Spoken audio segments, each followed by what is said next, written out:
Good evening, Pittsburgh sports fans, and welcome to the Pittsburgh Sports Desk. Joining me are my co-hosts, Tracy and Mac. What's going on tonight, gentlemen? Good evening, fellas. Hi, Mac. Hi, Billy. Hey, Trace. Hey, Mac. How we doing? We are fine as frogs here. All right, guys. So a lot of big news here to talk about. Obviously, it was the Steelers win over the Miami Dolphins. Looking ahead to the Lions and what they bring to the table. Big news today coming out of the Penguins camp. The Fenway Group is going to be selling their team. So big news from that standpoint. So we'll get into that some. I know some NFL news I want to get into around the league. Talk a little bit about that, and then we've got Pitt in the Military Bowl not this Saturday, but next Saturday. Not really. I mean, there's not really much. We'll do a preview, but I mean, there's it is what it is. Both teams are 8-4, so. And then Pirates picked up another pitcher, of course, a 1-year deal. What else is new? But a lot to talk about with the Steelers and Penguins tonight. So we're going to be heavy with that. And let's get to it. Monday night, guys. What'd you think of the game? 28-15. I thought it was. I thought the first half was a snoozer, but I thought the second half was a lot better. It was just they really put. I said this too. It looked to me like Miami just kind of gave up in that second half. They just they just were not interested in playing that game. It just looked that way to me. I mean, their mannerisms, the way they played. I mean, Tua played terrible. He played terrible enough to. I wouldn't say he played terrible, but he played bad enough to get benched. Which was a little bit of a shocker, waking up and hearing that news today. But let's say you guys, what do you guys think of Monday night? Well, I'll jump right in. I think overall it was a solid performance from the Steelers side of the ball. I've heard it by I don't know how many people that said it was their best game of the year. I don't think anybody can argue that point. On both sides of the ball. I thought Aaron looked great. A little spry, if I may. The defense was pretty sound. In reference to the issue with Miami, and I thought they came out of the gate swinging in the first quarter. I thought they were. I thought, frankly, they exposed our running backs for the lightweights they are. They got smashed around in that first quarter. Really bad, and it was. Yeah. I mean, there was about 6 hits, within the first 10 minutes that was spine jarring. And it looked like. Well, no, I SEC think style. Yeah, no, I think the first half they were interested in playing, but I thought the second half they just kind of lost interest. I don't know. Am I crazy in saying that, or did you guys see that too? I feel like they were beat down, though. That's what it was. They kind of wore them down, right, Mac? Well, I would say that the time of possession was a factor too. I mean, when the Steelers maintained, they maintained control of the football almost the whole game, and kind of wore them down like. And dare I say, old style Steelers type of football, but ball control, and they look tired. You're right in the second half. I'm disinterested. I don't know. I try not to do that to the players because they're mostly young guys. They want to play football. The coaching staff. We can get into to Mikey, and how he carries himself and. And what his future is, because it's getting bleak by the second. But and go ahead, finish your point. Sorry.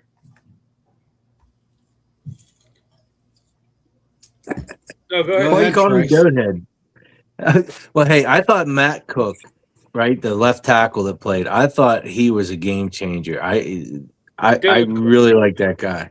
Dylan Not Cook. Matt Cook. Dylan Cook. That's it. Matt Cook was the hockey player, right? Dylan Correct. Cook, I thought was really good at left tackle. Particularly, what I liked was his hands, his feet too. Like even that video I showed you guys, man. Like he was flattening the rush as it was coming up. His feet kept moving, but he kept slowing it down, and Aaron had more than enough time. I just liked that the way he played that game. Also, I think the rest of the line played fairly well, especially on those short yardage plays. I thought they held up. I don't know. I didn't expect us to do some of that stuff that we did, but I did also enjoy the creativity. I think we had 2 tight ends that rushed the ball in for a running touchdown. I thought that was pretty crazy. Maybe they did that, Mac, because our running backs were getting smashed around. We don't have exactly a Jerome Bettis anymore, but we could have used them. But I do think that we wore them down in the second half, and their defense wasn't interested in spine-jarring hits anymore. Yeah. Well, I mean, on a Pittsburgh show, you can get away with that Matt Cook comment. We understand where you were going. Yeah. In reference to that that kid, was just regurgitation. Yeah. I mean, that kid, that's a guy. That's a solid performance from that guy for his first start. And in Yes. reference to his hands, it's clear he used Jergens. Those things were soft as can be. Jergens. He was moving them around. Yeah. Boy. But did you see the measurements on those things? Bigger than Pickett's. Those are some mitts. Yeah, I mean, listen, it was a dominant performance, but I mean, it kind of exposed the Miami Dolphins for really who they are. I mean, everybody was saying about they're 4, they've been won 4 in a row. I mean, the Buffalo win at home was pretty. I'll give them kudos for that. But I mean, for the love of God, you played the Jets, you played the Saints, you played the Commanders. You played some teams that weren't that good. I agree, but to revisit our one point that we talked about last week when we previewed the game, and we brought up the factor of Miami coming north. Is this weather going to be a factor? And that field was a factor. That cold was a factor, and it's obvious. How many games did they say? This is 14 in a row that this Miami team has lost. Yeah. When it's under what 30 degrees or 40 degrees, I can't remember. Under freezing is what they were saying. Yeah, and they're built on speed, and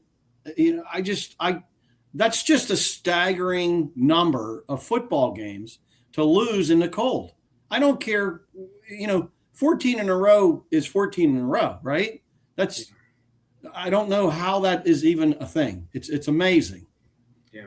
Well, I mean, you can make the point that not all of them, they're not all from Florida, right? I mean, they're all from different places. They've all played in the cold in some aspect.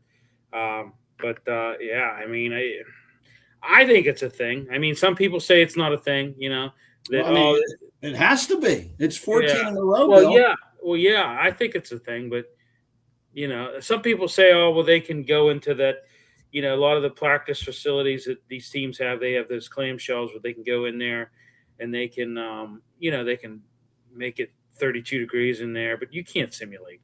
You can't fully simulate, and they flew, when Miami flew in, they went right, they flew in on Saturday. It was funny. They went right to Robert Morris and played on their, and practiced on their practice field in the snow.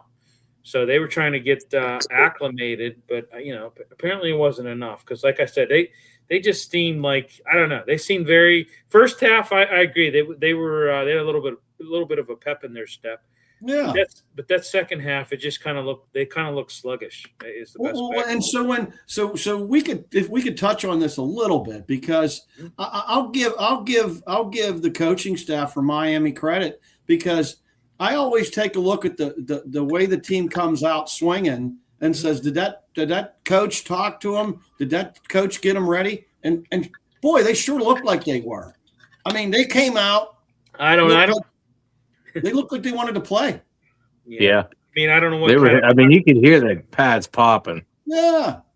I don't know what kind of pep talk McDaniel gave him. Maybe he wears his pants high. I agree. Yeah, I mean, maybe. And his glasses are pretty loud too, huh? Listen, you know what? I'm going to give the guy a little bit of credit. Everybody at the beginning of the year said this guy's not going to make it to week 6, and you know what? I mean, he got his team somewhat semi on the right track for a little while. Now, it came off the rails again, but It did. I mean, you got to give him credit. I mean, he did have, and listen, here's the deal. Not every guy is cut out to be a head coach, right? A lot of these coordinators, they should just stick to being a coordinator. I think you can say that about Aaron Glenn. I think you can say that about Mike McDaniel. Mike McDaniel, I think, was a good offensive coordinator and has a good offensive mind. But some guys aren't cut out to be a good coach. I'll give you another example. How about Dick LeBeau when he, when he was our defensive coordinator and then went to, Cincinnati, wasn't it? No, he went to Tennessee for a little while. Not every coach is cut out to be a head coach. A lot of them, they're good as coordinators, defensive or offensive. So I'm still shocked to hear the news that they're going to bench Tua. That is shocking. Yeah, I heard. What's his name? Texas kid. Ewers going to make the start. I mean, if you go back and look at that game, though, I don't think Miami played a bad football game. I really don't. I mean, Tua had 6 incompletions total, right? Yeah. I mean, their running back averaged 5 yards to carry. The problem was he only carried the ball 10 times or whatever. They just didn't have the ball enough. They didn't convert. Their first downs. They didn't make. I mean, that one pick, right? It ain't like they fumbled the ball all over the place. Samuel Jr., right? Yeah. I mean, again, it wasn't the greatest throw. Let's just throw it out there. But I'm not defending him on that throw, but I thought he had a pretty decent game. He threw for 250. The running back did what he was supposed to do when he got the ball. But again, when you get the ball 10 times, you can't do anything. So I look back, and there wasn't a whole bunch of penalties on either side of the ball. I think there was a total of 60, 70 yards, or I don't know. I know it was under 100 yards of penalties between the two teams. So it wasn't like anybody was doing anything crazy. It's just. You know what shocked me the most of this game from the Dolphins side is how they just abandoned the running game. Yeah. Literally just abandoned the running game. I agree with you. But in the same breath, though, Tua only threw the ball 28 times, Bill. Yeah. So it ain't like they had Tua flinging the ball 40 or 50 times. Right. He only threw it 28. And so when you only have, a handful of plays, you can't keep running it. And I agree with you, though. 12 times, 10, 12, what do you end up with? 12 carries, excuse me. 12 carries for 60 yards. Yeah, but, with 12 carries, you'd think that a guy like that, especially coming against a team like us that has given up some yardage on running the football, they would try to feed that guy a lot more. And abandon, I don't know, that might be a reach, but I agree with you. They should have gave him the ball more. There's no doubt, Bill. Well, Mac, to compound that too, Harmon was out, and statistically, when Harmon is out, we give up 100 more yards rushing per game. So they should have just attacked that. And Watt as well. And Watt as well, too. Yeah. I mean, they ended up total rushing 63 yards, Miami. Yeah. That's mind-boggling. Yeah, I mean, everybody said it. I mean, I even said it. We said it on our pregame show. National media said it. Oh, this is a game where Miami's going to try to run the football down. They're going to try to run it down Steelers' throat. They didn't do it. And I thought Herbig did really well on that left side when he was out there. I was actually taken back a little bit because I made a comment about him before the season started about not a run stopper, and I thought he did really well against the run. I thought he did too. I thought he was great against the run. I tell you what, I thought Peyton Wilson was a little bit better against the run. He hasn't been too good as a run stopper. He's more of a drop-out coverage guy, but I thought he did good as well. And I've been impressed with him all year, to be honest with you. He's really stepped IQ, up. I mean, when his IQ is there, he's exceptional. But when his IQ isn't there, Oh yeah. he's very far behind. It seems like a little bit more far behind than everybody. Yeah. Yeah. I mean, we still have we still have the problem though of Jalen Warren, getting him going. Yep. You know, I guess I could throw the question back at you guys and go, gentlemen, tell me who's our bell cow? Who's our running back? Is it Gainwell now? It is now. It is now, I think. Going into the late season here, it is. Yeah, I mean, I don't disagree with you. He's definitely more impactful. I just don't understand. Warren just does not seem like, you know, himself. I mean, you know, he just can't get going. It's awful. Well, and I mean, not trying to make excuses for him, but he did have the flu. He was just recovering from the flu, and I think that was you know, he may have been. He's had it for 6 weeks, though. He's had it for 6 weeks, Bill. 6 weeks of the flu. Yeah, I know, but I'm just saying. He was bad. He had missed practice because of the flu, and they said, you know, he was like a game time decision. And they did say he was going to play, and I know, and I think he probably was still suffering from that a little bit. But I mean, hey, Michael Jordan killed it. You know, he actually didn't have the flu; he had food poisoning. A lot of people think it was actually the flu, but it was food poisoning. But no, I agree. I mean, where has Warren? You know, Warren is not a bell cow back. It's very obvious. No, right. You're putting this Mount Washington in there to block to make the running game better. At least that's what I assume they're doing. You know what I mean? Is playing him more because he's the better blocker. Yeah. I don't get it. I mean, you're doing that and you're still getting 30, 40, 50 yards a game. Come on. Yeah. Well, you know, they really wanted to utilize Washington, you know, because they were worried about Dylan Cook not being able to handle that side. And as it really turned out, Dylan Cook, I thought, did great. I thought he solidified that side. I thought he was phenomenal, as a matter of fact. That was a strong performance. Yeah. I mean, you leave that guy in there until he proves it any different, right? Right. You know, and I did see that clip you sent, Trace. I mean, yeah, he definitely performed. When you look at the third quarter, you know, the offense exploded for the Steelers. I mean, you outgained Miami 163 yards to minus 20. You know, they scored 3 unanswered touchdowns, you know, and you build a commanding lead. You know, I tell you what, Rodgers looked good through 2 touchdown passes. I like that, you know, it was obviously a blown coverage, but that 19-yarder Marquez Valdez-Scantling, I mean, that was just that was perfect. You had that 29-yard catch and run by DK Metcalf, a rushing touchdown by Jonnu Smith, which I was, you know, I thought I like that play, that rushing touchdown by Jonnu Smith. You know, it reminded you of the Mike Mularkey days where they used to use a little bit of gadget plays. You know, I'm taking it way back, but I remember back. It's a max point. It gave you a running back that had a little bit more, I don't know, size coming at that goal line, right? Well, if you're the Dolphins and you're looking at that, you're saying, what the heck? Because they haven't really done that. And they haven't done that at all. It's creative, yes. So, yeah. So, I mean, you're lining up and what the hell's Jonnu Smith doing in the backfield? You know, so I'm sure they were kind of like a little thrown off guard and probably didn't have the right personnel out there at that time. And that's why it looked like you look like that rushing lane, you could have drove a Mack truck through it. I think all 3 of us could have ran that in. I mean, I'm just saying, you know, it was well orchestrated, and I think really caught Miami off guard. Dolphins. It was nice to see that zip though to Scantling. I mean, when's the last time you guys seen a zip? You know, that's a great point. I mean, I agree. No, it was a good one. Yeah. I mean, I haven't seen that from a Steelers team in a couple years now.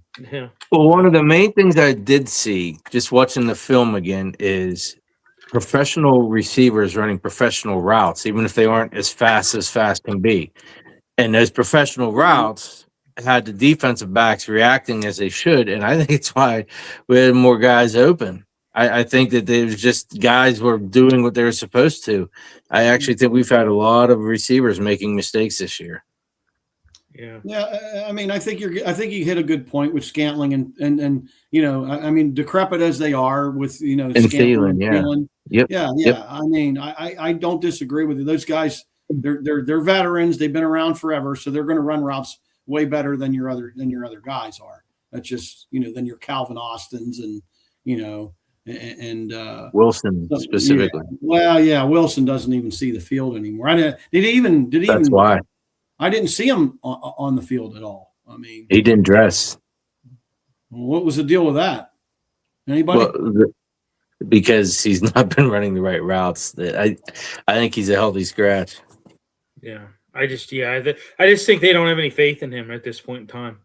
I mean, he got that injury. He didn't see the field his rookie year. Yeah, and it really put him behind the curve. I don't think that's it, Billy. I don't think he's running. I think he's missing things by like 4 and 5 yards. Like he's supposed to be running down the hash line and then cutting in half. And that's where number 4 is getting it. Yeah. And he's not. And there's a reason, because he's not running the route correctly. Right. And that's why I say missing a full year, your rookie year, put him behind the curve. I mean, I think it really put him behind the curve. He's not. I don't know if he'll ever be in front of the curve, Bill, at this point. Well, that's what I'm. Yeah, I don't think. I don't disagree where you're going. I think you're spot on. Yeah, I mean his career got off to a terrible start. And sometimes that snowballs for guys. Hey, when you can't make the club if you're in the tub. So. By the way, I like the fact that they got Freiermuth a couple looks. I mean, they threw the ball to him 5 or 6 times. That was good. He had a couple catches. I mean, he's over the middle too. Yeah. Yeah. I mean, he's such a reliable. He's a great route runner. He can catch. He lacks in blocking. I will give him that. But I mean, hey.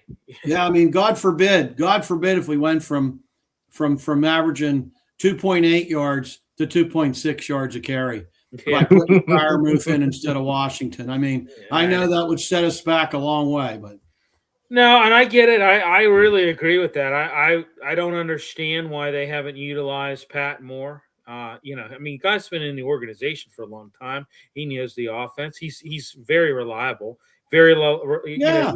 He's a combat catch guy. He can catch in. I don't know why they did that. I don't know agree why with you. They've been limiting his balls being thrown his way. I don't know why. But money's earned in the offering plate, Bill. Pay him, Trace. Put 5 in that plate. I tell you, what you lose with putting Freiermuth in there, right? It is nothing. You don't lose anything. You get a linebacker and or a defensive end that has to kick out. You might open up a little more running game, but with lack of blocking than fear of Freiermuth catching the football. Well, I'll tell you what you do gain. You move the sticks when he's in there. I mean, you really do. Yeah. They matriculate. Yeah, but how do you not do that with Washington, right? Because talk about mismatches with a tight end on somebody, right? Moose does that, but Washington does it too. Well, yeah, I get it, and it looks well, funny. And he blocks, and that's kind of like I don't know, I think their hang up is that Freiermuth doesn't block, and they look at Washington and they're like, hey, this guy can catch and he can block, and you don't need him to have blazing speed because my God, when he's in the open field, it takes 5 guys to bring him down. I mean, I think sometimes I think you need some ushers to come down from the stands and get on the action to bring him down. I mean, it's just we're Pittsburgh people, and we fall in love with the Jack and the Beanstalk, the guy dragging 3 guys down the field, but he's only dragging them for 2.6 yards. Okay. Yeah. He's not lighting the world. No, hey, listen, I'm with you. I think the balls should be distributed evenly between Washington, Freiermuth, and Johnny Smith. I think that they, all 3 of those guys should be in. Not one. You shouldn't be tipping the scales when it comes to your tight ends. I think it's funny that you said that with Washington. Good Lord, tipping that scale, right? I think his yak is the best of the three, though, and it's because he's like Bettis in the open field. Well, you get him running in the open field. He gets a 10-yard, and he's getting going. I mean, it's hard to bring that guy down, But I mean, he's a combat catch machine. Yeah. Dolphins found a little late rhythm in that game in the fourth quarter. Tua connecting with tight end Darren Waller for a couple touchdowns. Obviously, too late to mount a comeback, but they did kind of show a little bit of signs of life towards the end of the game in the fourth quarter. With that loss, the Dolphins are eliminated. Miami's, like I said, they dropped to 6-8. Officially ending their postseason hopes. Listen, going into that game, their postseason hopes were pretty slim. It's pretty much slim to none, anyways. I mean, they did have a slight chance, but it was a very, very slight chance.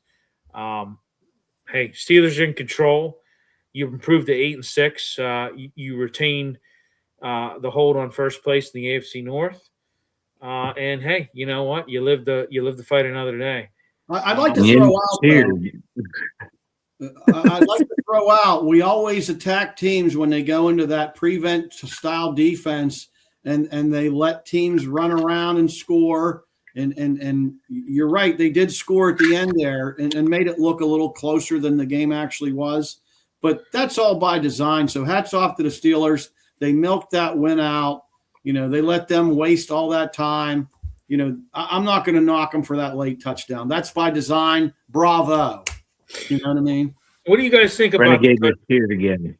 What do you guys think about? What do you guys think about the tush push and how, how good with what they're doing? Yeah, I don't know. Essentially, and there was a good point. Essentially, you have 10 guys in that. Yeah, I mean, Aaron Rodgers is standing back there just doing this, No, who is he? Aristotle back? What is he doing? I don't need to see him with his hands back there. Yeah, I mean, on the team. Yeah, I mean, he's like I said, you're executing that play with 10 guys. So, so what's stopping us from changing him out for whatever alternate lineman we have, and having one guy going in motion? That's my point. And then sail into this middle of that thing, dude. Correct. That's my point. You're giving up a guy for 300. Yeah, you're giving up a guy you're giving up somebody that could be actually, being an asset to Let them just jump over the line and land on the back. 300 pounds down. You know what I mean? Right. Yeah, we're 300 pounds delinquent because of that. Because of him posing back there with his hands. Yeah, I mean, don't get me wrong; it's funny, and it's and I think, but it's not. I mean, you're like I said, you're you were executing that play with 10 guys. Yeah, and it's not, and the whole idea of the tush push is pounds, baby, pounds. Right.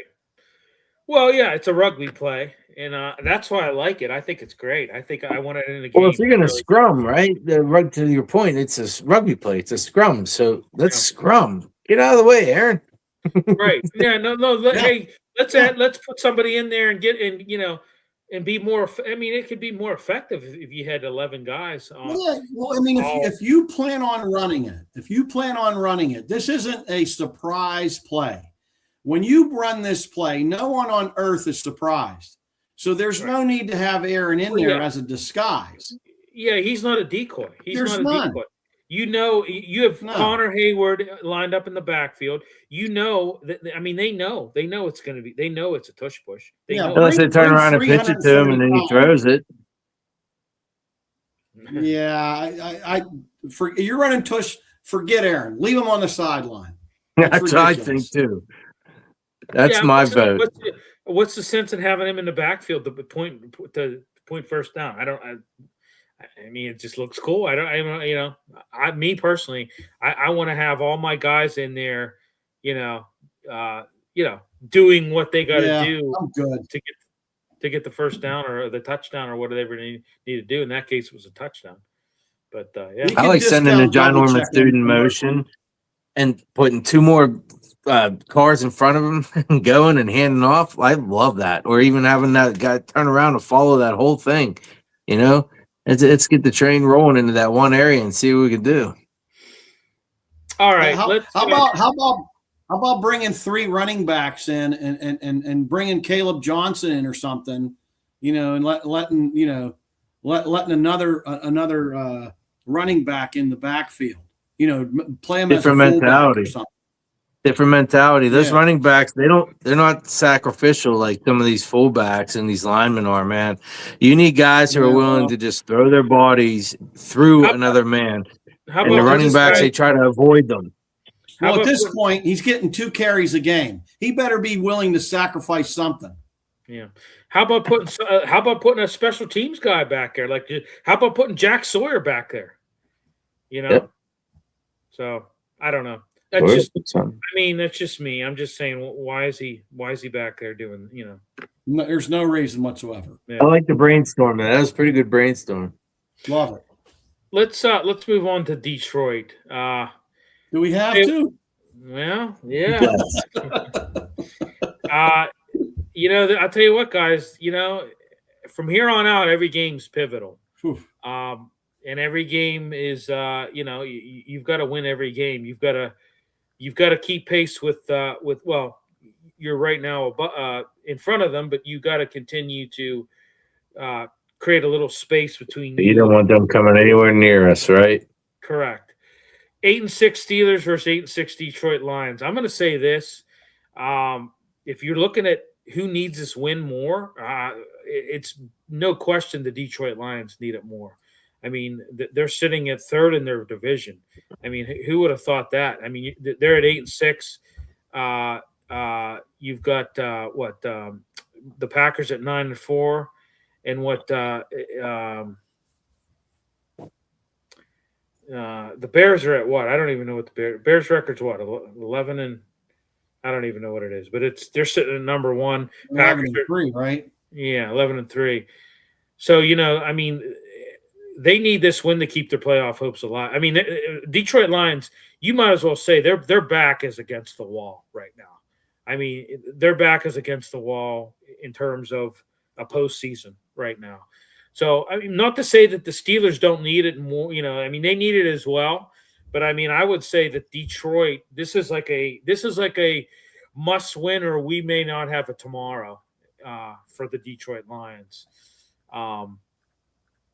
You know, Lions got a pretty potent offense. And it's, you know, you look at the track record of the run defense of the Steelers this year, and you look at what the Lions have, you know, in the backfield with Montgomery and Gibbs. And, you know, I mean, this is, you know, the Steelers have had a very bad run defense this year.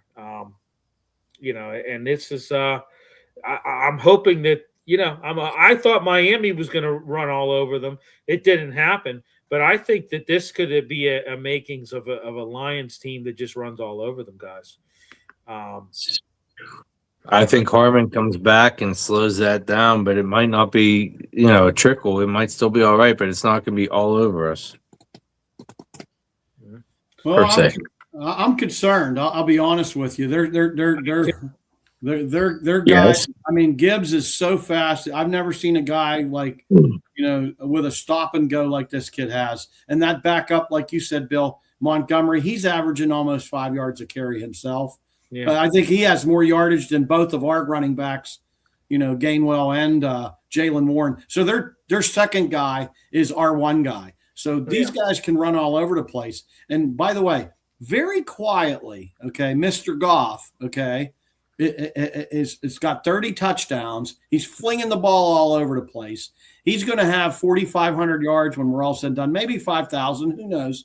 He's got 2 guys that are just incredible with Williams, and he's got the Saint, you know, the Holy One. I mean, he's just what a potent offense. I can't even believe they're in the situation they are, Bill. You're spot on. They need this game so bad, and if they lose this game, they might be out of it. And arguably, they're one of the best teams in football. Period. Yeah, and they're sitting third in their division, which It's amazing. It's unbelievable.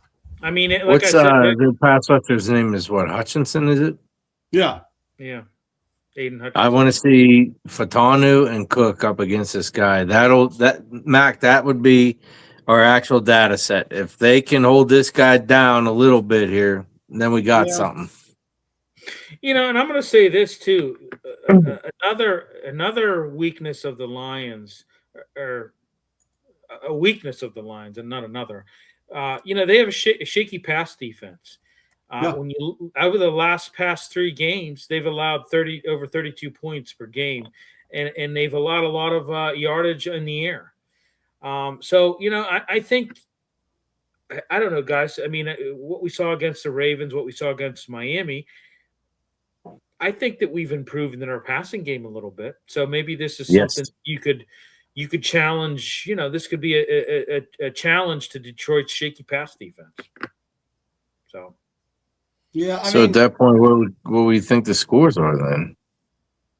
Well, I mean, Hutchinson can rush the passer. That's not his problem. He's got 10 sacks. They got a couple sacks from their linebackers.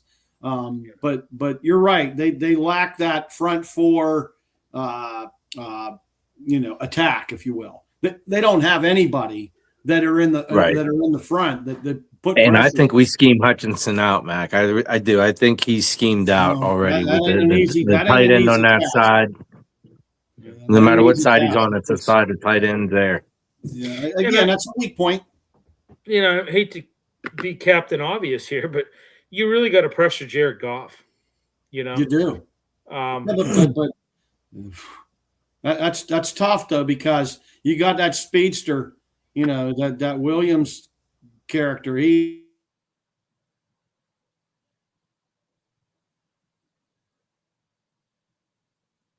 Well, looks like, guys, you there? Yeah, I'm here. Mac froze. You got me? I got you. He did you. froze. Yeah. Okay. Yeah. Well, yeah. He's talking about what speedster, the running back. He's talking about, right? No, he was that first running back. That guy, he can do it. And then his start stop. It's not quite like a Barry Sanders, but this guy got it. He's a pedigree. He's up there with like the Gale Sayers, man. They stride, type guy. It's a concern. I just think that if Harmon's in, we get more pressure up the middle, more blockage. Because I think that is it. Yaya Black, right? Is the other guy? He's been stellar this year so far. Benton, I think, has been playing well. And also, Mac dropped. And also Hayward, our captain, I think he's been playing stellar. I think he has been too. I agree with all of that. Obviously, we opened it up with, they've got to contain this run game. They've got Gibbs and Montgomery. This is a hell of a 1-2 punch that you've got. And you've got to. I mean, you're 28th in the run defense. Bad, Trace, very bad.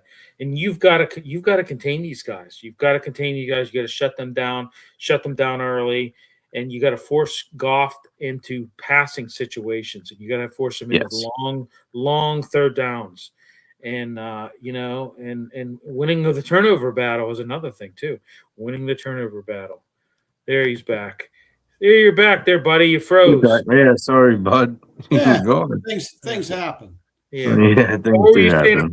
You were saying about Williams. Go ahead, finish your point. Well, yeah. I mean, in reference to Williams, he could stretch the field. I mean, so you got to work. And Goff gets rid of that ball pretty quickly. I mean, he's a veteran. He's skilled, and you got two guys that can really move. I mean, those are two quality receivers they got.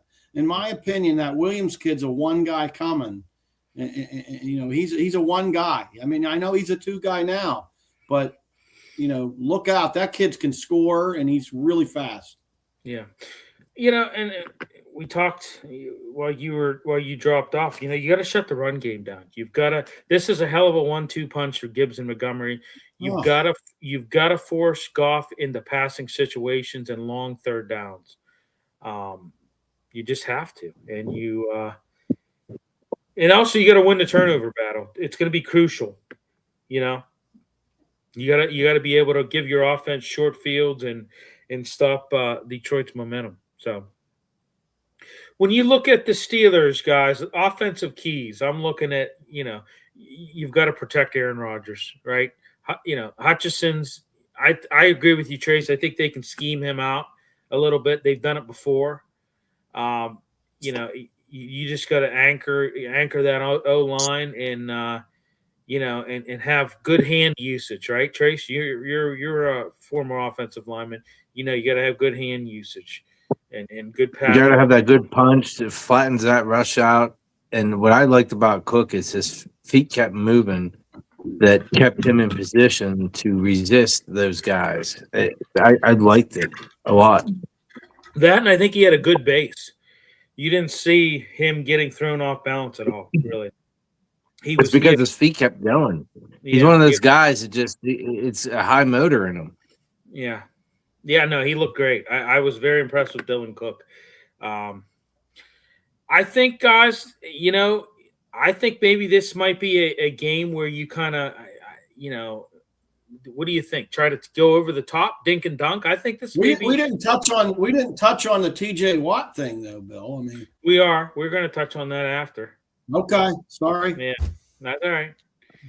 Jeez, I mean, that's a huge factor. It's a huge factor. Oh, it is. It's definitely a huge factor. And especially when you look at pressuring Jared Goff. I know Watt's a little bit down on production when it comes from the sack department this year, but you gotta try to disrupt this explosive offense of Detroit somehow, some way. I don't think Highsmith is failing at doing a little bit of pressure here. I think he did very well this past week. The 51, what was his name? I just had it, but I thought he's doing really well. His get off is faster than Watts at this point. Yeah. Well, let me jump in because I wanted someone to say something. So thanks, Trace. Let me ask the question. T.J. Watt doesn't play. Does it even matter? Because Herbig was impressive last week, and Highsmith was just as good as he was. So you're right, Trace. Is this the time that we realize that $41 million doesn't buy you what $40 million thought bought you? Okay, these guys are all on the same level. They're 7 sacks apiece. That's what they do. Okay, or is this the? Yes, this might be the time now that we realize that TJ doesn't have to stay in a one position. He is able to move around and take whatever position he wants on the field to do whatever he wants to do. He can do that because I like Herbig on that left side, and I think that Highsmith has it on the right side. Yeah. I think you got to limit too. You were talking about Williams, Mac. I think you got to limit this Amon-Ra St. Brown as well. You've got to. He's been a very effective slot receiver for Detroit, and incredible. When the Steelers have struggled to defend slot receivers as of late, so they need to roll out a specific plan to just take him out of the offense. And maybe you do some really strong man coverage against him, or you dedicate a safety maybe to prevent Goff from relying on his primary target, which has been Amon-Ra St. Brown. So, what do you think about that? I don't know how they do it. I think it's almost impossible, Bill. I mean, I think that kid gets open. He's a master at getting open, and I don't know what we're going to do. I literally have no clue. Let's turn it. Let's go on the other side of the ball. Obviously, we talked a little bit about you got to protect Aaron Rodgers. What do you think about our run game? Do we maybe see a big game out of Gainwell? Do we maybe see a big game out of Warren? Well, against this defense, I think we could actually run the football. I do. I don't necessarily think they're strong. Up in the front area, and I think we could probably run the ball a little better than we regularly do. Yeah, I'm on that side.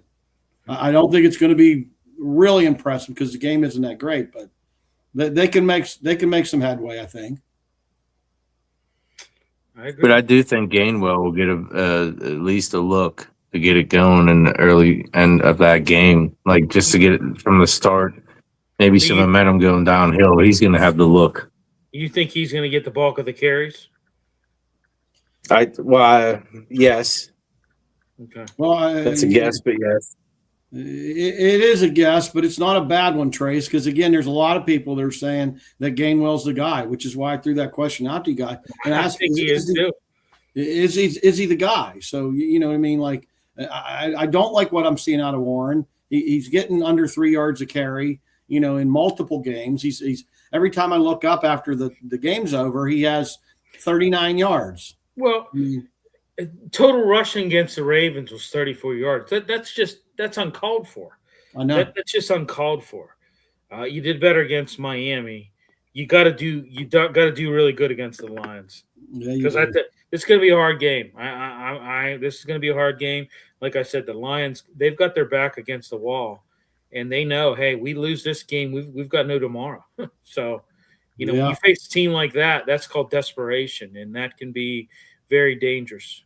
So, all right, let's go around the horn. Let's pick it. What do you say, Mac? Well, I don't know how they stop this offense. I really don't. I'm going 31-20 Lions. It's in Detroit. I just don't see how they stop them whatsoever. Go ahead, Trace. 34-31 Steelers. I think that we end up into it, and in the late game, it ends up being a shootout.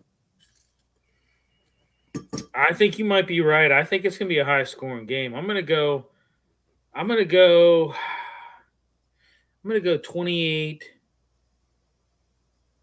I'm going to go 28-24 Lions. I hate to say it, but it's going to be fun. Yeah, this game's going to be fun. There's going to be points. Yeah. Yeah, no, I think it's going to be a high-scoring game. You're indoors. You know, I think you're going to have a high-scoring game. So the intensity will be there. The atmosphere will be entertaining. And I'm excited to see if the offense can get this ball rolling. Ladies and gentlemen, if they beat the Lions, let the discussions begin that they can beat any team, especially this year, because the league's mediocre. They beat Detroit, we can really start talking about what if. I mean, do you really feel like do you think if they beat Detroit that's really going to change a lot of the attitudes of the Steelers? I mean, I was watching Pro Football Talk today, and they had the Steelers ranked at 14th in overall power rankings. Do you really think if they beat are able to go in there and get a win against Detroit, you think that really changes? I do, yes. Yes, 100%. It changes the entire outlook of this football team. Yes, because this league this year specifically is very vulnerable. Every single team is, because you don't know what these teams are going to do week to week. And so if they can actually beat a legitimate, solid football team like the Detroit Lions, I think that says this late in the year says, yeah, can they go beat a New England or a Denver or a San Diego? Yeah, they can. Yeah. I mean, they have wisdom at the wide receiver position now, right? They have all these older guys that have all been there, done that, seen the thing, right? They got some of these guys in the defensive backfield. They changed out and around. It seems to be jiving too. Dare I say the offensive line has been working really well. I cannot wait to see how they act or how they perform this weekend here. Yeah, it's a tall order to beat Detroit, but if they beat them, we'll have a whole different discussion. That you'll see the whole city be a buzz if they win. Here we go. Yeah, I mean, you heard it here. Yeah, sing it, Trace. Yeah. Here we go. Well,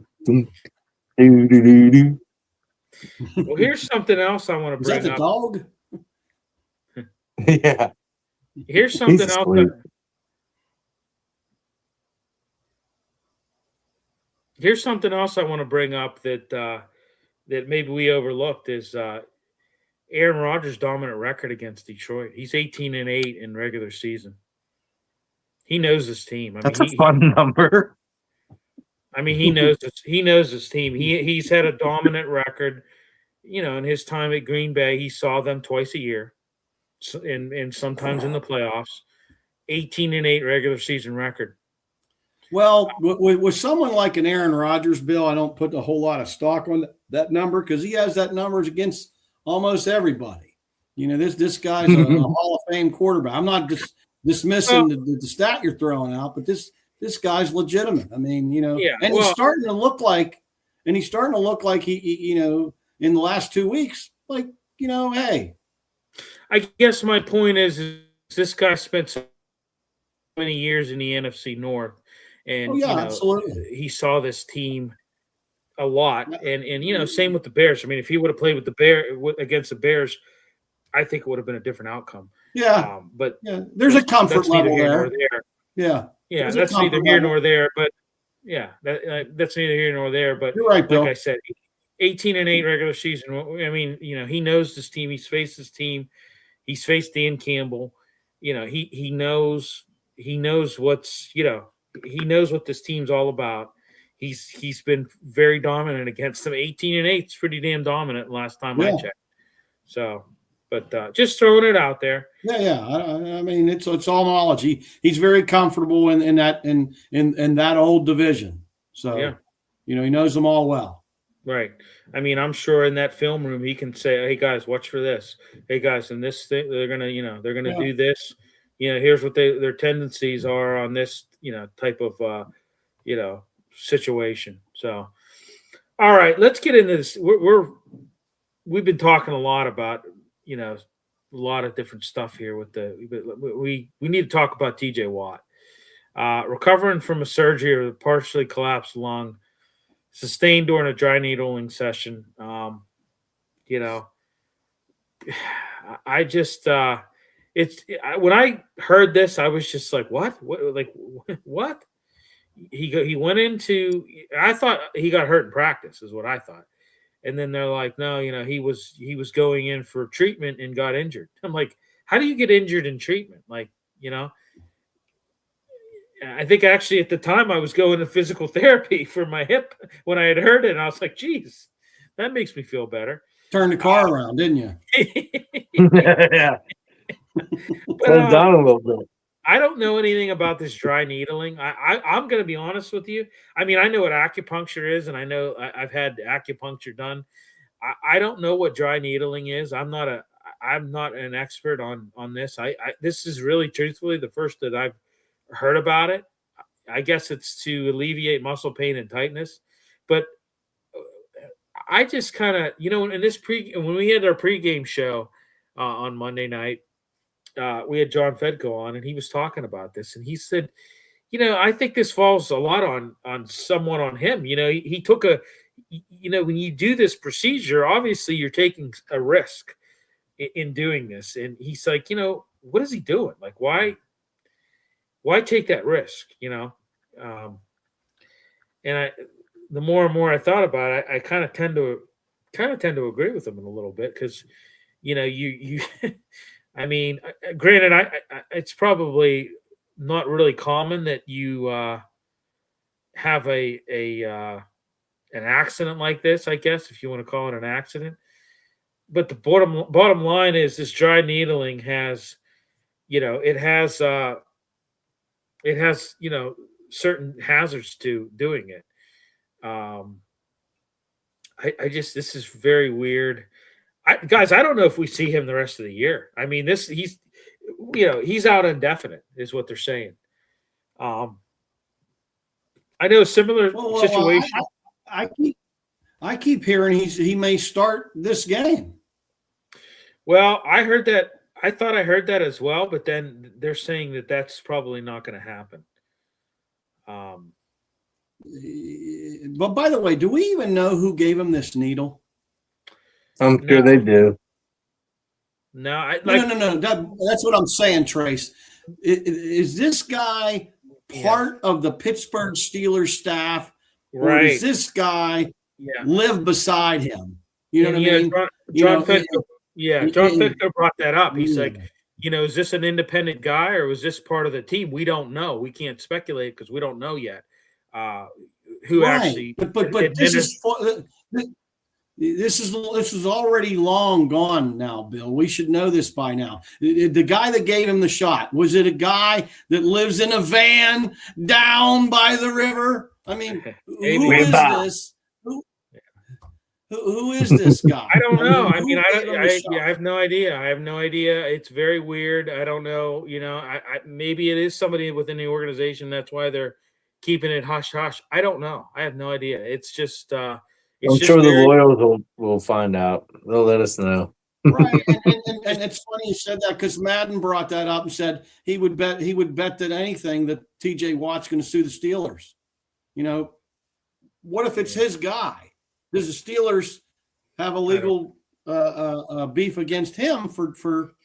I mean, this is crazy. It's soap opera. Well, they wouldn't be talking about him being able to sue the Steelers if it wasn't a Steelers affiliated person. But if we go with that, right? So yeah, I mean, if it's a Steelers guy, he could sue them. If it's not, then the Steelers could technically, get him for doing things that are outside the scope of the game. I mean, like it's insanity. It's just crazy. I agree. It is insanity. All right, Derek Harmon more than likely is expected to return. I think this really, helps them out big time. I think that this is going to be. It's going to help them out having him on the field. Missed the past few weeks, had a knee injury. So yeah. Let's look at NFL news. Patrick Mahomes had surgery, successful ACL, LCL surgery, and is on injury reserve. The team is already discussing his 2026 return. That it's in Gardner Minshew's hands now, so he can close out the year. I mean, they've been eliminated. So yeah, this team I think is I think this team is going to retool, but I think that it's going to be a while before they're back to where they were. I really believe that. So, boy, that's familiar territory for Mahomes, huh? Yeah, it was another thing that was thrown out there in our pregame show. Jerry DePaula brought this up. This is the first time since 1998, Yep. Since 1998, you heard that right, folks. 1998. I know that either Mahomes, Brady, or Manning wasn't in the playoffs. It's crazy. It's insane. So, you know what? I'm going to say this. The Packers, I think they may this Michael Parsons injury, he's suffered a torn ACL as well.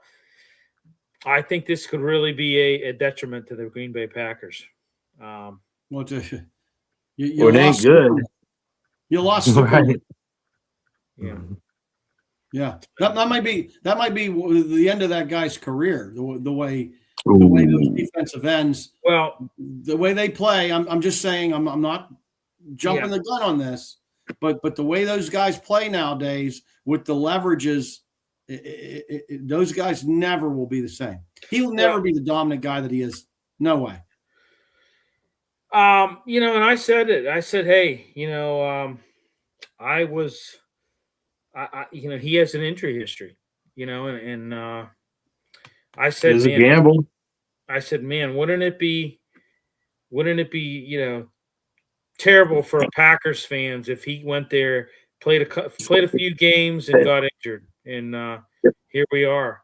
You're losing him with with a few games left in the season, and it's they're holding on to that second position there in the NFC North. But I tell you what, it's by the hair of their chinny chin chin, and I don't know.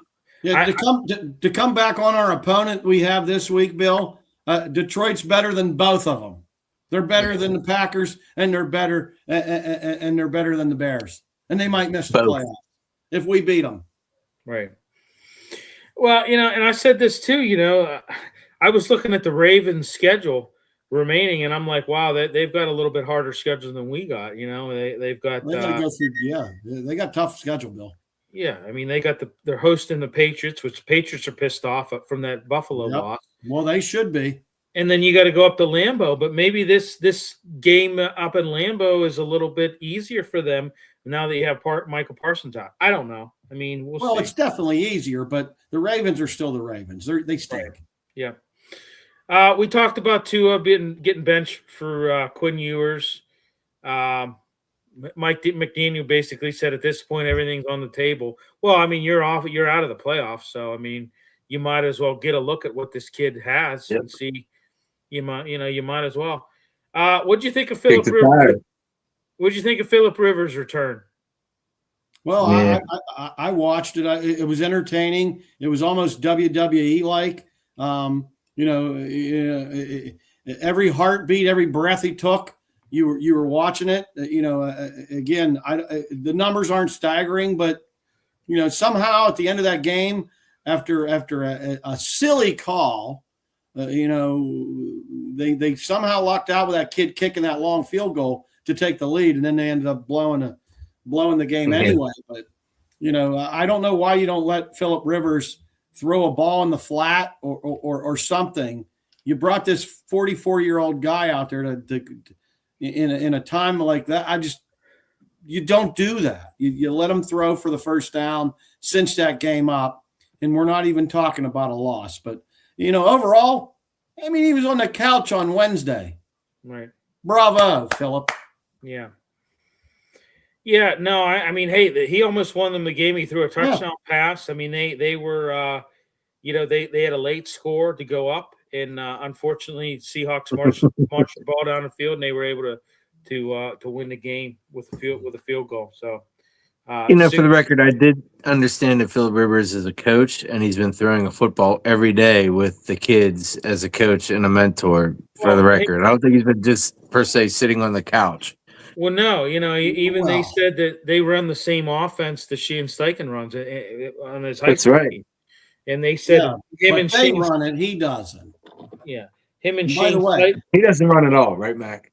Well, my point is, and I made this comment when I seen him trot out on the field.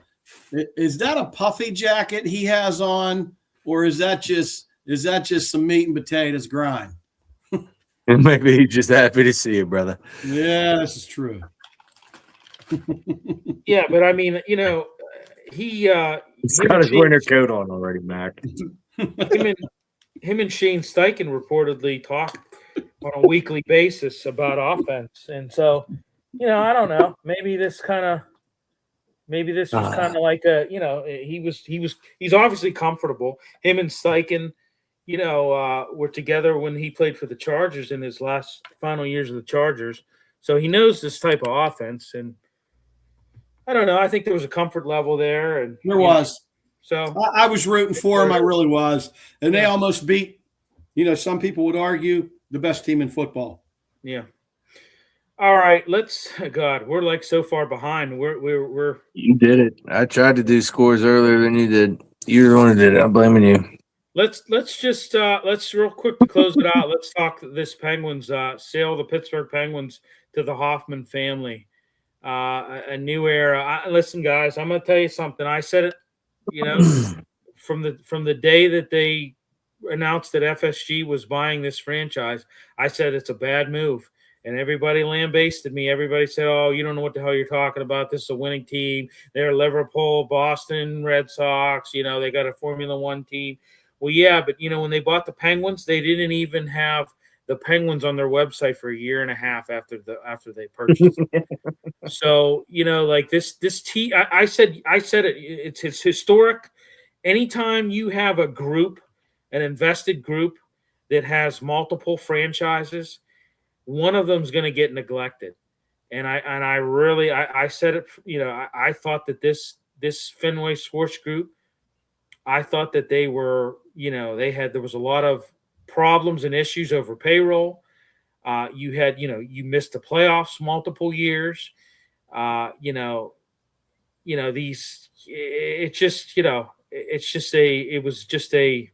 It wasn't good from the get-go. I didn't think. And I can remember hearing people, "Oh, it's going to be great. It's going to be great. They're going to put a winner out there on the ice." Well, you know what? It wasn't great. And I'm happy that this Hoffman family apparently is from Chicago. And what they're saying is potentially this is going to involve Lemieux again. They're leaving the door open for him to have a piece of this ownership and to have a say and and an interest in running the team somewhat again, which I think would be great. But I think it's shocking. I mean, I could not believe when I heard the news today. I was out running errands and was listening to the fan, and they're like, breaking news. And I didn't see that coming. You know, Mac, you and I worked out at the arena, and we, we don't hear any mumbling when it comes to stuff like that. But this is just and the nice thing about this company, they're into a lot of things, but this is their only sports team. This is going to be their only sports team. So I think they're invested in real estate. I think they said they have a couple tech companies that they run as well, a few other things. But this is their only one and only sports team that they're going to have, aside from FSG that had like I said, Liverpool in the Premier League, Boston Red Sox. They had a Formula One team. I think I'm missing something else. I think they had something else, and then the Penguins. But I just I think it's good. What do you guys think? Well, I'm excited. Well, initially, I was a little shocked. I mean, I don't think anybody saw this coming. One, again, as a Pittsburgher should, I was down at the Frick Museum. Hats off.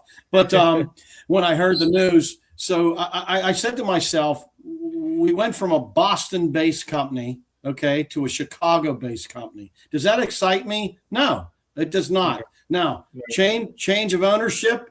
Let Lemieux get in there. I hope what you're telling me, Bill, is what you heard is accurate. That would be a blessing. To have a Lemieux on our side, in our corner, is nothing but glorious. Okay. Yeah. When you look at it, goodness. Yeah, Lemieux. The sale leaves it open for Lemieux because he sold his controlling interest when FSG bought the franchise, but he retained the stake. He retained the stake, so so he still has a stake in it. So, I heard this company has another firm, like in part of their firms down of their group, I should say, is down in Florida as well. I heard they have some Florida roots as well. I'm sure we'll hear more. I take that back. They do own one other. They have a minor league hockey team. I think it's the Florida Everglades or Everblades. Yeah. Again, I'm sure we'll hear a lot more about it. But I mean, I'm not sad to see Fenway go. I'm not happy I'm not happy to grab a hold of this Hoffman group yet either. So I'm going to be.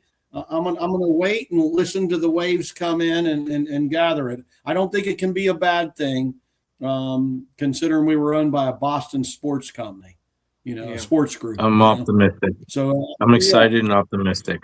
Well, I'm really kind of very cautiously optimistic, I guess is the way I put it. I'm going to put it. I could jump on board with that. Yeah, because I agree. Right? Fool me once. Cautiously optimistic. Fool me once, shame on you. Fool me twice, shame on me. And I was really never. I mean, I'm going to say this. I was really never fooled by FSG. I was the one pounding the table that this was a bad deal from the get-go. There was a lot of other people that thought it was great, and I didn't think it. I thought, man, this is not good. I remember you didn't like that, and it was about the same time Jari, and you were calling out that Jari was a bust. I think you're right on both of those, Billy. Yeah, I appreciate it. Coincidentally, next topic. Go, Bill. Ready? Tristan Jari. Ready? Yeah. Well, I mean, let's talk about it. I mean, this has not been good for the Penguins. I mean, this has just been embarrassing to lose like you. I mean, the weekend, the back-to-back. I mean, that's uncalled for. To blow what a homestand. To blow leads like that is just it's just reprehensible. It really is. And I don't know. I'm going to tell you right now, and maybe I'm off on this, but I can't see Dan Muse being able to have too many more of these and them not do something. Yeah. I mean, I just really. I don't think you're out of bounds for saying that. But going down the roster, I don't know how he's going to do much better. Okay. Well, now mind you, I'm not jumping on this Jari bandwagon, but you just got rid of your best goalie. Okay. And how do you expect the team to do better? Jari is 9-3-1 or whatever in for the year. So he's got you 9 wins this year. I think you only got 14. I just want to throw that out. I know you dumped $5.5 million dollars. You know, you dumped $5.5 million on salary, which is the goal, and bravo for doing it. But don't expect to win, Penguin fans. We're in rebuild mode right out of this. This is full fledged, I think. Right? Well, yeah. The weekend was terrible for them. Awful, Bill. I worked both games down there, and it was crazy because I picked you peek your head out and you see a score, and then you're doing something, and then 15 minutes later you go out there and you're like, what the hell just happened? How the hell did they? I mean, it was crazy. I mean, the Mammoth scored. They ended up beating them 5-4 on Sunday. They were scoreless on the first and second period, scored all their goals in the fourth period, go to overtime. I mean, just a collapse. I mean, I blame it on. Yeah, but they pulled that one from Braz back. I didn't like that, but offsides they called. But Braz had one. I was excited. I thought he was about ready to make this thing happen again. And then when you look at the Sharks score a goal in the first period, don't score another one in the second, score 4 in the third. And then they beat the Penguins 6-5. I mean, it's just I can't see Dan Muse. I mean, listen, I didn't like the Dan Muse hire initially. I thought it was like stupid. I'm like, you got this guy who's really had no. He's been an assistant for the Predators. He's been an assistant for the Rangers, but he's had no head coaching experience. I mean, his head coaching experience has been in college, right? At Yale or wherever he was at. I forget. Was it Yale? I think he coached for a little while, or Princeton, or one of those. I don't know which one. No, it's Penn, I think. Regardless, I thought when they started the season and they had a little bit of a winning streak there, I thought, okay, all right, maybe this guy's not so bad. And then you know what? I got to be honest with you. I really liked his line pairings. I thought I mean, I'll be honest with you. I thought at first he did a better job of line pairings than what Sullivan did. I thought I liked some of how he was mixing up with these lines, especially the Malkin line. And now it's just kind of, this thing has really gone off the rails. Really gone off the rails. I mean, when you look at it, they got beat by the Oilers. They lost to the Mammoth. They lost to the Sharks. They lost to the Canadians. They lost to the Ducks. They lost to the Stars. They haven't won, guys, since December 4th. It is now December 17th. So, but it's not only that, but the Mammoth they're losing is they'll be up 4 or 5 goals and end up losing by 1 still, or in overtime. That's embarrassing. You're on a 6-game losing streak right now. Yeah. And now you're facing the Senators tomorrow night, which are 15-13-4. So they're slightly better than the Penguins, but you're going on the road to face them. I mean, it's just I don't know. They got to right this ship now, and I don't know how they do it, but they did just clear all that cap space. Maybe there's another couple moves coming. They're going to try to solidify something. I don't know. You'll see. Right. I don't know. I mean, it's I don't know, but let's see. So, all right, guys. Well, we went a little over tonight. I know, and I apologize for not steering us in the right way. The captain got a little off course tonight, I guess. There's a little passion, Bill. It's excusable. Yeah, that's right. We were aiming for Bimini, Bahamas, and we ended up in Cuba. So, but right. Yeah. So, but I just there's a lot to talk about with the Steelers right now, and obviously with the Penguins. So, Pirates, there's not really much going on. I know they signed that Soto guy, the pitcher, but whatever. There's really not much going on. We got the Military Bowl coming up. Pitt's going to be on that the 17th of December, not this Saturday, but next Saturday. Or what? No, 27th December. 27. Yeah. So, but against the East Carolina Pirates. So. Inside. All right, everybody. Hey, we will not be on the show, or we will not be doing the show next week, obviously, because of Christmas Eve. We may, I don't know, we may move it a day. I don't know. We may do something. Not sure yet, but we may not have a show next week. And so, but yeah. Any final thoughts, gentlemen, before we part ways? Those Steelers. Going once, going twice. Well, if we don't see y'all, Merry Christmas. Yeah, wish you Merry Christmas. Almost thrown up there. Yeah, I want to throw that in out my there, chair. Yeah, if we end up not doing the show, when we're definitely not doing Wednesday, but if we end up moving it, maybe, I don't know, there's a slim chance that's going to happen, but but if we don't talk, Merry Christmas to everybody, and I hope everybody has a good holiday, and I hope Santa's good to you, So I hope you don't get coal in your stocking this year, like I might get. So, all righty, everybody, thanks for tuning in, and we'll talk to you soon.